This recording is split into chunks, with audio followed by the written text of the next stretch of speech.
Hello बच्चों, आज हम करने जा रहे हैं क्लास 6 का chapter 4 that is sorting materials into groups part 5।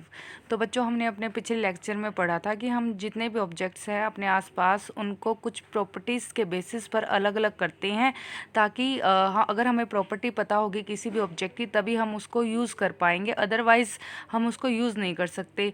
और हमने यह भी पढ़ा था कि एक ऑब्जेक्ट बहुत से मटेरियल्स का बना हो सकता है, जैसे कि प्लेट है वो प्लास्टिक की भी हो सकती है, वो हमारी स्टील की भी हो सकती है, मेटल की भी हो सकती है। तो इसके अलावा हमने जो प्रॉपर्टीज़ पढ़ी थी वो थी सॉल्युबिलिटी, अपीयरेंस के अंदर हमने पढ़ा था कि जो शेप होती है उसके आधार पर हम चीज़ों को अलग करते हैं, हार्डनेस के आधार पर हम अलग करते हैं। और आज हम शुरू करेंगे फ्रॉम पेज नंबर 30, ऑब्जेक्ट्स में float or sink in water. तो ये लास्ट प्रॉपर्टी है जिसके बेसिस पर हम चीज़ों को अलग करते हैं कि कोई ऑब्जेक्ट पानी पर तैर सकता है या उसमें डूब जाता है। तो यह it is related to our last property. हमने अपनी जो लास्ट एक्टिविटी पढ़ी थी दैट इज़ एक्टिविटी 5, उसमें हमने पढ़ा था कि जो कुछ लिक्विड्स हैं पानी में घुल जाते हैं, कुछ नहीं घुलते, जैसे कि ऑयल जो पानी पर तैरने लग जाता है। अब जब पानी पे तैरता है तो ये क्या कर रहा है, बेसिकली फ्लोट कर रहा है। अगर इसी पानी के अंदर कोई मैं मेटल की चीज़ डाल देती, फॉर एग्जांपल मैंने कोई पत्थर या मेटल की या कोई की डाली है या फिर पत्थर डाला है, तो वो सिंक कर जाएगा। तो यही हमारी एक अदर प्रॉपर्टी निकल कर आती है कि ऑब्जेक्ट्स जो फ्लोट करते हैं और जो सिंक कर जाते हैं वाटर के अंदर। You may have also notice this with some liquid in activity 5। तो मैंने जैसा बताया आपको 4 और 5 एक्टिविटी से ये रिलेटेड है। Some of this material that did not mix with water floated to the surface of water.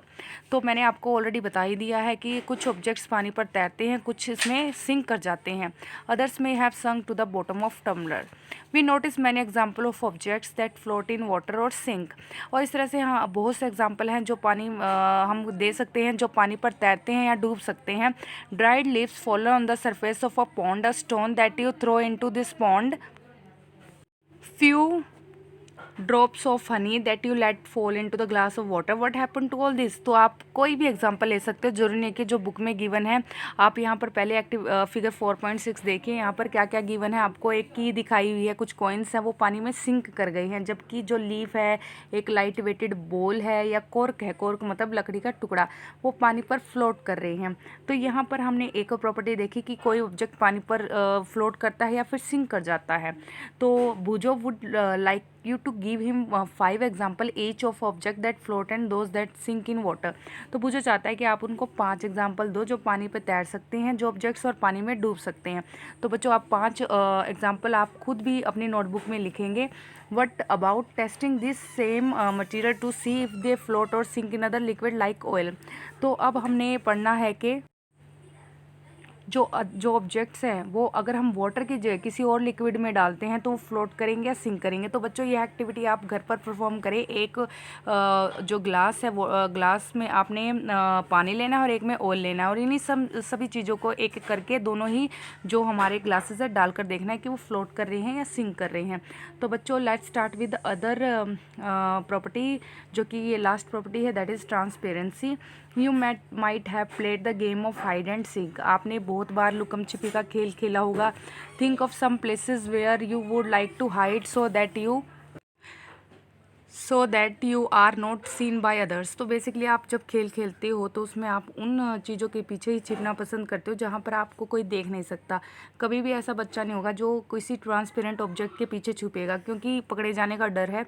Why did you choose those places. आप उन प्लेसेस को क्यों चूज़ करते हैं जिसके पीछे आप छिप सकते हैं।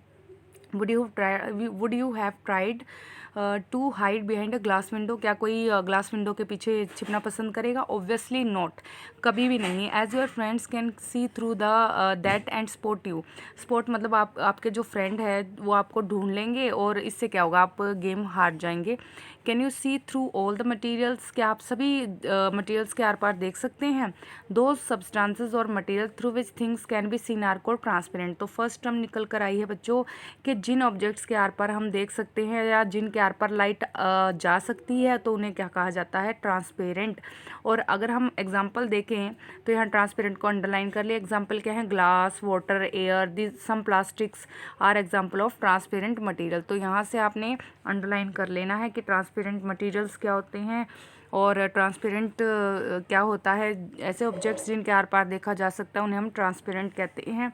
और इसका क्या यूज़ है, तो यूज़ क्या है, shopkeeper usually prefer to keep biscuit, sweets and other eatables in transparent container of glass or plastic so that buyers can easily see this items. तो सीधी सी बात है, आप यहाँ फिगर 4.8 पर ध्यान दीजिए कि जितने भी दुकानदार हैं वो अपने खाने वाली चीज़ों को इन सभी ऐसे कंटेनर्स में डाले हुए हैं जो ट्रांसपेरेंट है। अगर ये इसको किसी वुडन बॉक्स या ऐसे मेटल के बॉक्स में डाल लेंगे, कंटेनर में डाल लेंगे, तो वो आपको दिखेंगे नहीं। तो उससे क्या होगा, दुकानदार को लॉस होगा, क्योंकि उसे हर चीज़ आपको दिखानी पड़ेगी, उसका टाइम भी वेस्ट होगा।